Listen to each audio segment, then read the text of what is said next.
Olá, sétimo ano! E agora, na nossa segunda aula de hoje, nós vamos trabalhar com a leitura e também interpretação de gráficos, tá? Então, nós vamos ver os diferentes tipos de gráfico, nós vamos fazer a leitura, interpretação deles e resolver algumas questões, tá? E aqui na página 53, onde nós vamos começar a trabalhar com esse conteúdo, vocês têm acesso a um jogo sobre esse conteúdo, sobre a leitura e interpretação aí de gráficos, tá? Então, vocês, depois que terminar essa aula, a hora que vocês tiverem um tempinho, vocês podem acessar para vocês verem que é bem legal, né? Então, é esse conteúdo que nós estamos trabalhando, só que de uma forma lúdica. Então, eu vou pedir para que vocês aí acessem esse jogo, ok? Então, acompanhe a explicação aqui a partir da página do número 53.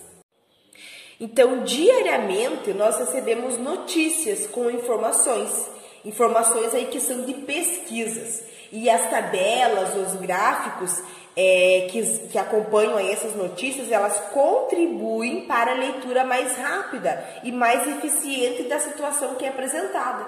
Então, por isso esse conteúdo ele é muito importante no nosso dia a dia.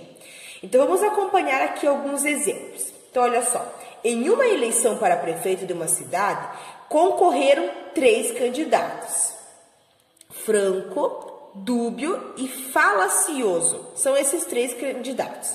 Durante a campanha foram feitas 3 pesquisas. A primeira, ela foi feita bem no início aí da campanha, né? A segunda, quando faltava um mês para as eleições, e a terceira na véspera aqui da eleição. E esse gráfico aqui nos mostra o resultado de cada pesquisa. Então, olha só que nós temos a primeira pesquisa, a segunda pesquisa e a terceira pesquisa. E aqui ao lado nós temos aí a legenda, né? Então, a cor azul representa o candidato franco. A cor aqui vermelha, dúbio. E a cor verde representa o candidato falacioso. E essa parte aqui que vai estar em roxo representa os votos das pessoas que votaram nulo, branco ou os indecisos, né? Então, esses que responderam aí as pesquisas. Aqui, nesse eixo aqui vertical, nós temos a porcentagem, né? E aqui nós temos aqui, nesse eixo aqui horizontal, as pesquisas. Então, a primeira, a segunda e a terceira pesquisa. Então, com base aqui nesse gráfico, com essas informações, vamos responder as questões a seguir. Na questão a primeira pesquisa, então, é com relação a essa pesquisa aqui.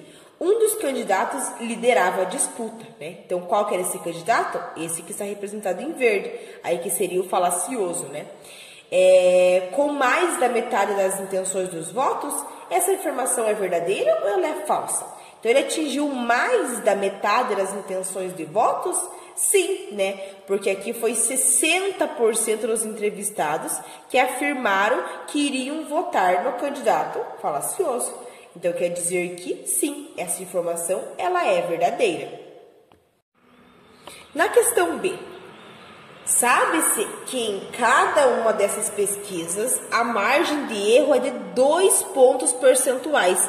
Isso significa que o percentual de votos de cada candidato ele pode ser de 2 pontos maior ou menor. Então, observando a terceira pesquisa, quais são os percentuais mínimo e máximo dos candidatos dúbio e falacioso?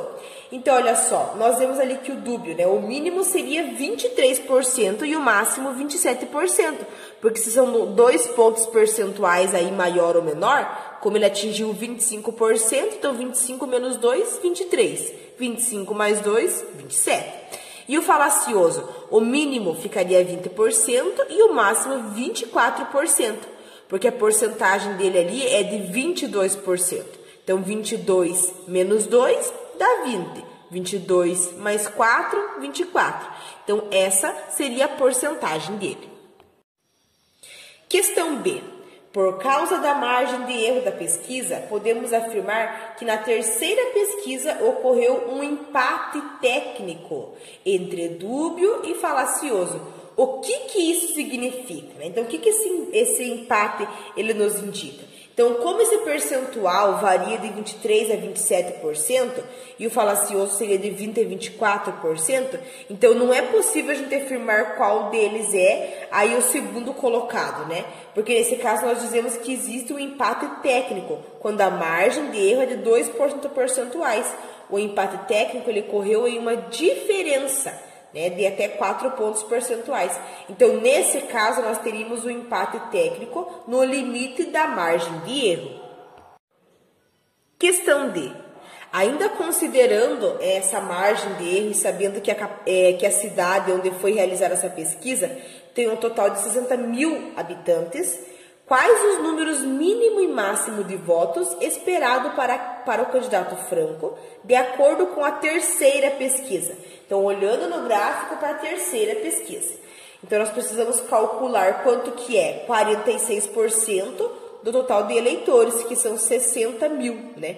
Então, como que eu calculo? É só pegar o número decimal de 46% e multiplicar por 60 mil. Isso vai corresponder a quanto? 27.600. Aí, 50%, né? Então, seria 50% de 60 mil. Então, a mesma coisa, eu pego o número decimal de 50% e multiplico por 60 mil. Então, nós vamos ter aqui 30 mil. Então, é esperado aí que esse candidato, ele tenha 27.600 votos a 30 mil votos. Então, essa é a estimativa aí de votos que ele poderá ter. E agora nós vamos ver aqui um gráfico de linhas que mostra a evolução dos três candidatos. Então, é um gráfico diferente, aqui nós temos um gráfico de linha, mas é daquela mesma situação, né, da eleição. Em quem você vai votar para prefeito? Então, olha só, nós temos a primeira pesquisa, a segunda pesquisa e a terceira pesquisa. As cores da legenda são a mesma, e aqui nesse gráfico ele mostra aqui a evolução, né, aí de cada candidato. Então, olha só, aqui na primeira pesquisa nós vemos aí que o Franco, né, olha só, ele começou com 10%, depois ele subiu para 25% e no final ele ficou com 48%. E nós vemos já que o falacioso, ele começou com 60%, depois ele só foi baixando, né, para 40% e na última pesquisa ele estava com 22%. Então, vocês viram como o gráfico, também tabelas, eles nos facilita muito para a gente a interpretação, né, a leitura de situações de pesquisa. Então, por isso é bem importante. Vamos ver mais um exemplo. Agora, esse exemplo ele fala, né, sobre o resultado de uma reportagem sobre o valor da internet móvel pré-paga no mundo. Então, o título desse gráfico seria Cesta da Banda Larga Móvel Pré-Paga.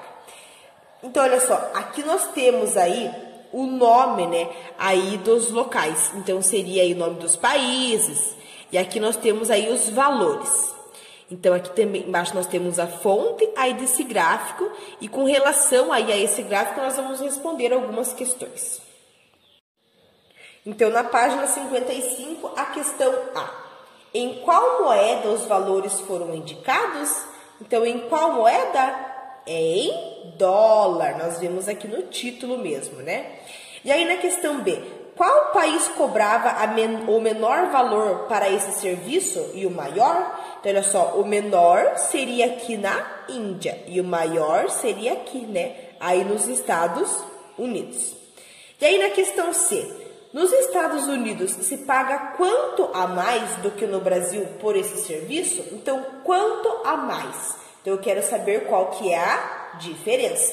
Então, eu vou pegar o valor aqui dos Estados Unidos, né, 25,0, e vou diminuir do valor aqui do Brasil. Então, olha só, 25 menos 6 é igual a 19. Então, quer dizer que se paga 19 dólares a mais. Questão D. Quais países do gráfico cobravam em 2017 a mais de 12 dólares pela internet pré-paga? Então, 2017, né? Então, a partir do ano 2017. Então, a gente vê aqui, ó, que seria o Reino Unido, a Colômbia, Peru, Austrália e os Estados Unidos. Então, a partir aqui, ó, aí de 12 dólares, né? Então, aqui, ó, 11,4. Então, mais que 12, mais do que 12 seria a partir daqui. Então, são esses países aí. E daí depois na questão E, para a gente calcular qual que é a média dos valores pagos nos países do gráfico. Em qual país o valor pago era aproximadamente igual a essa média, né? Então, como que eu faço para calcular a média? Preciso somar todos esses valores, né? Vou somar todos eles e vou dividir pelo número de países que eu tenho aqui. Então, eu tenho 16 países. Então, vou fazer a soma de todos e vou dividir por 16. Então, olha só, pegando todos os valores aqui para fazer a soma.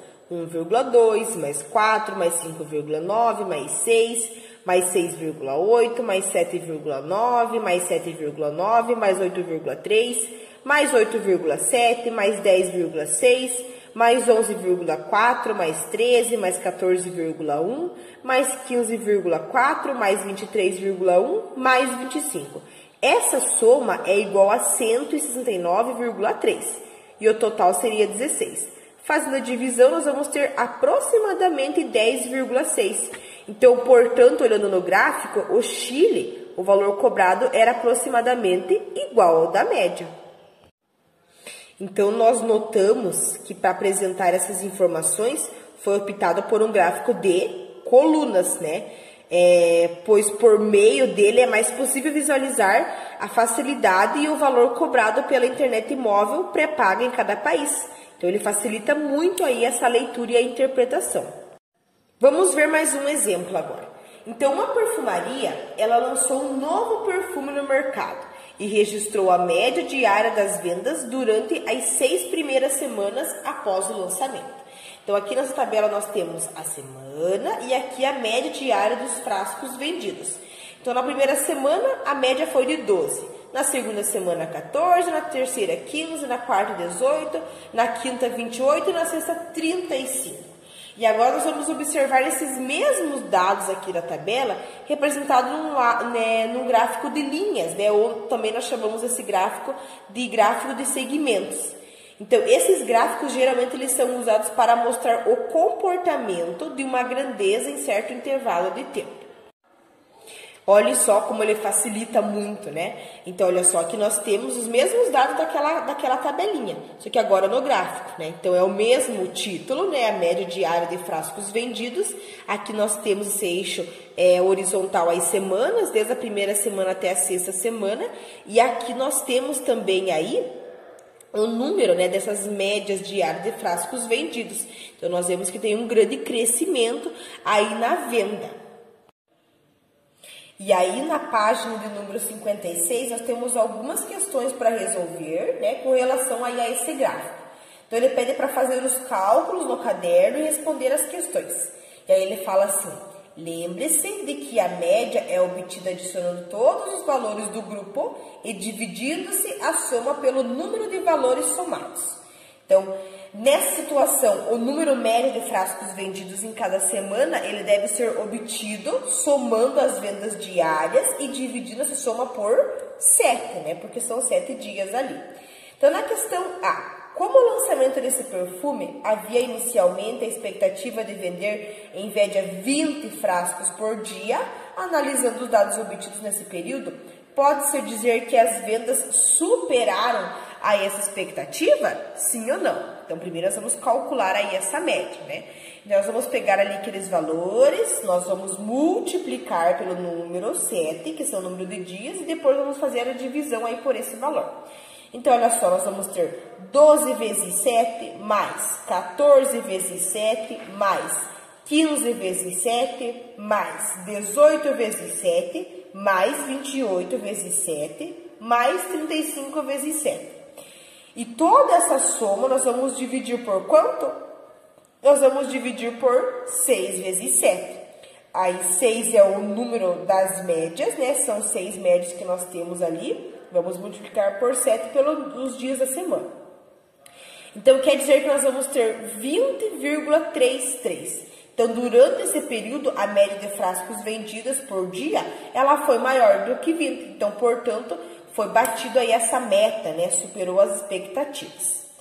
E aí, depois, na próxima questão, nós temos também a questão B para resolver, que fala o seguinte: quantos frascos foram vendidos na quarta semana, né? Então, olha só, na quarta semana nós vimos que temos 18.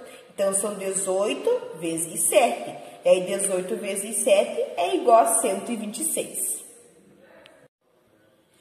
Na questão C, qual que foi a diferença entre as quantidades de frascos vendidas na primeira e na sexta semana, né? Então, a diferença quer dizer que nós vamos ter uma subtração.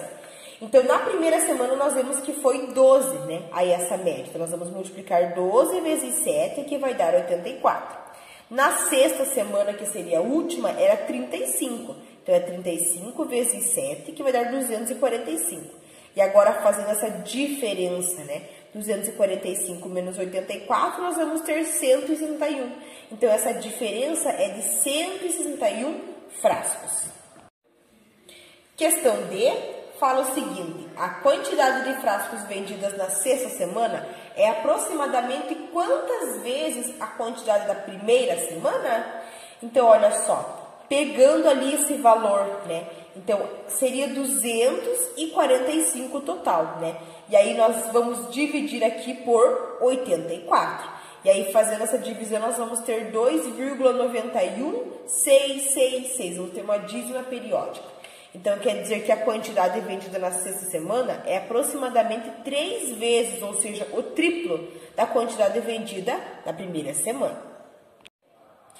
Questão 6 fala o seguinte: quantos frascos devem ser vendidos nas próximas 4 semanas para que a média diária de frascos vendidos nas 10 primeiras semanas após o lançamento seja igual a 21? Então, que seja igual a 21. Então, nós pegamos os valores para calcular a média, né? Assim como a gente fez lá na questão A. E agora, nós vamos igualar a 21 e não vamos colocar o 6 mais aqui embaixo, porque agora são 10, né? Ali ele fala nessa questão ali que seriam aí 10 primeiras semanas e não mais 6. Então, aqui no lugar do 6, a gente vai colocar o 10. Daí, fazendo essa multiplicação, né? E agora aqui nós temos o número x, que é o valor que nós queremos encontrar. Então, nós vamos igualar a 21. E aí, fazendo essa multiplicação, nós vamos ter esses valores. E agora, 10 vezes 7 é igual a 70. Então, esse número está dividindo, vai passar para cá multiplicando. Vai ficar 21 vezes 70. Fazendo a soma desses valores aqui, nós vamos ter quanto? Nós vamos ter 1.470 menos 21 vezes 70 é igual a 854. Então, nós vamos ter aqui 1.470 menos 854. E isso vai ser igual a quanto? 616. Então, quer dizer aí que nós vamos ter 606 nessa questão D, né? A quantidade de frascos vendidos na sexta semana. E aí, por último, nós temos mais uma questão para responder. Na questão F fala: para que a média diária de frascos vendidas nas 10 primeiras semanas após o lançamento seja igual a 21, qual que deverá ser a média diária de frascos vendidos após as próximas 4 semanas? Então, como nós temos 4 semanas, e isso equivale a 28 dias, né? São 28 dias, nós temos quanto? 616, que seria aí o valor dessa média total, e nós vamos dividir por 28, vai ser igual a 22. Então, quer dizer que a média diária de frascos vendidos nas próximas 4 semanas, ela deverá ser igual a 22. E nessa aula, nós também vamos ver o planejamento de uma pesquisa, interpretação e a comunicação desses resultados. Então, nós vamos ver como planejar, como interpretar e depois como se comunicar com relação a esses resultados. Então, para executar uma pesquisa, nós devemos primeiramente escolher o tema, né? E depois formular uma pergunta. E após a definição desse tema, nós partimos para a coleta dos dados. E aqui nós vamos ter um exemplo, né, de parte do resultado de uma pesquisa cujo tema envolveu o consumo de frutas e hortaliças no Brasil. Essa pesquisa ela foi realizada pelo Instituto da Folha em julho de 2017 e foram 2.089 entrevistados com 16 ou mais anos, né, em 148 municípios brasileiros de todas as classes socioeconômicas. Então, qual que é o título, né, aí dessa pesquisa? Consumo e frequência de alimentos. Então, aqui nós temos esse gráfico, né? Olha só, nós temos aqui o tanto que consome todos os dias, quase todos os dias, dia sim ou dia não, uma vez por semana, uma vez a cada 10 dias, uma vez a cada 15 dias, uma vez por mês, eventualmente, e que não consome, né? Então, foi feita uma pesquisa sobre quem come, quem gosta, né, de comer frutas e hortaliças, e foram esses resultados que foram aí encontrados. E agora, com base aí nesse gráfico, nós vamos responder aqui algumas questões. A questão A, com base nessas opções de resposta do gráfico, quais foram as prováveis perguntas propostas para os entrevistados para realizar essa pesquisa? Então, olha só, essa questão ela é pessoal. Então, nós temos um gráfico, né, aqui que nos mostra o consumo e a frequência de alimentos. E aí, na questão A, ele pergunta para vocês qual que é a pergunta que vocês acham que foram feitas aí para esses entrevistados, tá? Então, a questão A, ela é pessoal. Questão B, se o entrevistado afirmasse que consumiria fruta, quais eram as opções de resposta que ele poderia escolher? Então, quais que são as opções? É todos os dias, quase todos os dias, dia sim ou dia não, uma vez por semana, uma vez a cada 10 dias, uma vez a cada 15 dias e uma vez por mês, eventualmente. Então, é isso que nós vemos no gráfico. Essas seriam as opções que ele iria poder responder, né? É um questionário. Aí a pessoa faz a pergunta e ele escolhe uma daquelas opções. Questão C. Qual instituição realizou a pesquisa? Quantos entrevistados e municípios brasileiros foram envolvidos? Então, é só a gente observar ali o enunciado aí desse nosso gráfico, né? E ver as informações que nós temos. Então, ali ele fala, né, no enunciado do nosso gráfico, que a pesquisa ela foi feita pelo Instituto Datafolha. E aí ele fala que a pesquisa foi feita com 2.089 entrevistados e fala que foi em 148 municípios. Questão D. Analisando as porcentagens apresentadas no gráfico, verifica-se que a soma não é de 100%. E aí, qual que é o motivo dessa soma não ser igual a 100%? Né? Por que isso acontece? Então, a soma dos percentuais das pessoas que consomem frutas e das pessoas que não consomem é de 100%. Então, é 99% mais 1. E todas as outras opções de resposta se referem às pessoas que consomem. Então, por isso que a soma dos percentuais, ela é de 99%, daí 39, mais 29, mais 19, mais 2, mais 4, mais 3 e mais 3%. Então, por isso, o percentual de pessoas que consomem frutas, 99% está contabilizado 2 vezes, né? Por isso que explica esse fato da soma não ser igual a 100%, mas por isso é 199 aí por cento. Em uma pesquisa, deve-se definir se toda a população será consultada ou se apenas uma parte dela, o que nós chamamos de amostra, né? Então, essas pessoas que é feita a pergunta para eles, que é feita a pesquisa, nós chamamos aí de amostra. Em estatística, a palavra população é abrangente e não se restringe a um grupo de pessoas. O conjunto de parafusos produzidos em uma fábrica em determinado mês ou em peixes que vivem em um tanque não são exemplos de populações, não é? Então, no geral, né, é inviável a gente considerar toda a população, porque às vezes pelo alto custo ou pelo tempo gasto, digamos em anos de eleição, são realizadas diversas pesquisas para saber qual que é a intenção de voto dos eleitores. Então, essas pesquisas elas são feitas em determinado número de eleitores. Eles escolhem ali um número X aí de pessoas para fazer essa pesquisa, porque não conseguem fazer com toda a população, né? Então, por isso, essas são algumas situações em que nós selecionamos apenas uma amostra. Então, é uma amostra aí da população. E nós temos também a amostra representativa, né? Se reunir as mesmas características da população, ou seja, se refletir o que acontece com ela, caso a amostra não seja representativa, os resultados da pesquisa eles podem ser tendenciosos ou não confiáveis, tá? Então aqui vocês podem passar um canetão colorido, um marca-texto, para vocês sempre estarem voltando para lembrar.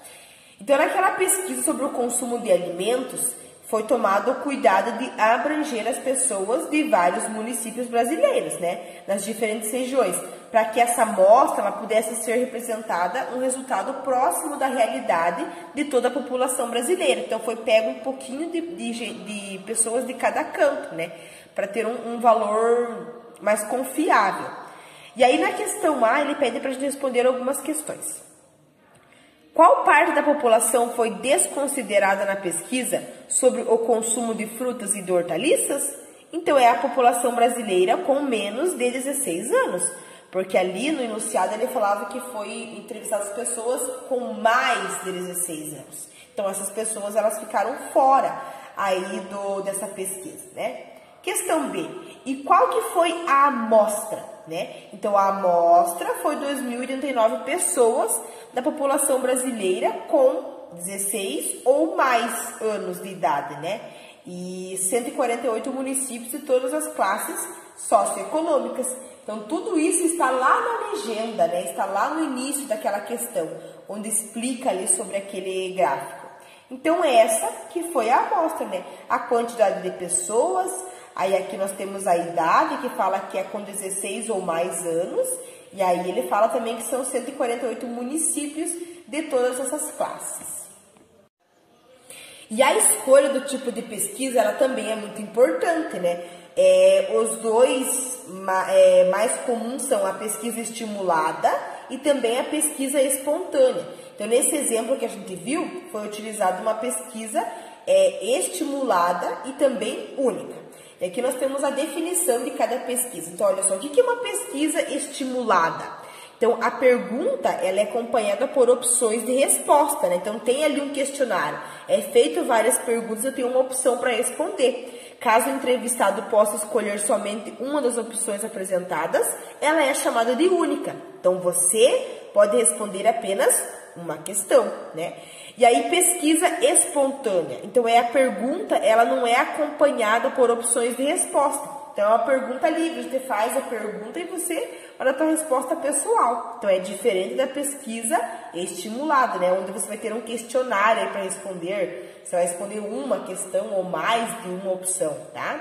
Então, essa é a diferença. Aqui também eu pedi para que vocês passem um marca-texto para vocês sempre estarem voltando. Ou também podem fazer algumas observações ao lado, registrar isso também no caderno de matemática de vocês, tá ok? De posse dos dados coletados, segue-se para a organização das informações e a divulgação e a apresentação dos resultados por meio de tabelas ou de gráfico. Por fim, elaboramos um texto com a análise dos resultados e as conclusões sobre o tema. Então, depois de coletar os dados, né, a gente vai fazer uma organização das informações. Esse é o planejamento, né? Então, eu vou organizar tudo que eu consegui colher, né? E aí, depois eu faço a divulgação e a apresentação dos resultados. E isso sempre vai ser feito por meio de uma tabela ou de gráfico. E depois é elaborado um texto aí com a análise dos resultados e das conclusões que tivemos sobre o tema. Então, nós vamos voltar àquele gráfico da pesquisa referente ao consumo de frutas e hortaliças no Brasil. Nós sabemos que o Brasil era o terceiro maior produtor de frutas do mundo naquela época. E também sabemos que a recomendação da Organização Mundial da Saúde, né, a OMS, para uma dieta saudável é o consumo diário de 400 gramas ou de 5 porções de frutas por dia. E aí, com essas informações, nós concluímos que o Brasil estava muito longe da dieta ideal, pois somente a cerca de 39% dos brasileiros aí tinham o hábito de comer frutas diariamente, né? Isso nós vemos aí no nosso gráfico, essas informações. Então, nós estamos aí bem longe aí dessa ideia ideal. E aí, com base nessas informações, é correto afirmar que mais de 1.000 entrevistados consumiam frutas diariamente? É que ele pede para justificar a sua resposta com as próprias palavras. Então, olhando ali para o gráfico, nós vemos que não, né? Porque, de acordo com a pesquisa, apenas 39% dos entrevistados consumiam frutas diariamente. né? Isso não corresponde, corresponde a cerca de 815 pessoas. Então, quer dizer que não, né? Aí não é correto afirmar que mais de 1.000 entrevistados consumiam frutas diariamente. Então, nessa aula, nós vimos o planejamento de uma pesquisa, né? Como construir essa pesquisa. E agora nós vamos colocar isso em prática. Então, aqui na página 58, nós temos uma sugestão de atividade que nós vamos fazer juntos, tá? Olha só, aqui na página 58, nessa última questão aqui, nós temos já uma tabela montada para a gente fazer essa pesquisa. Então, ele fala o seguinte: com os colegas e o professor, realize a pesquisa em sua turma, com relação ao consumo de frutas. Depois de todos terem respondido a pesquisa, registre na tabela as informações dos totais obtidos e, em seguida, calcule as porcentagens. Eu vou enviar para vocês no particular de cada aluno aí, a pergunta, tá? Nós vamos fazer uma pesquisa com os alunos da nossa turma, tá? Aí sobre quem consome frutas. E aí nós temos as opções, vocês vão responder se é todos os dias, dia sim ou dia não, uma vez por semana, uma vez a cada 10 dias, uma vez a cada 15 dias, uma vez por mês, eventualmente ou que não consome. Nós vamos registrar esses valores aqui e depois vamos calcular aí qual que é essa porcentagem, tá? Então, nós vamos colocar em prática o que a gente aprendeu nessa aula, ok? Já estarei enviando para vocês essa pergunta.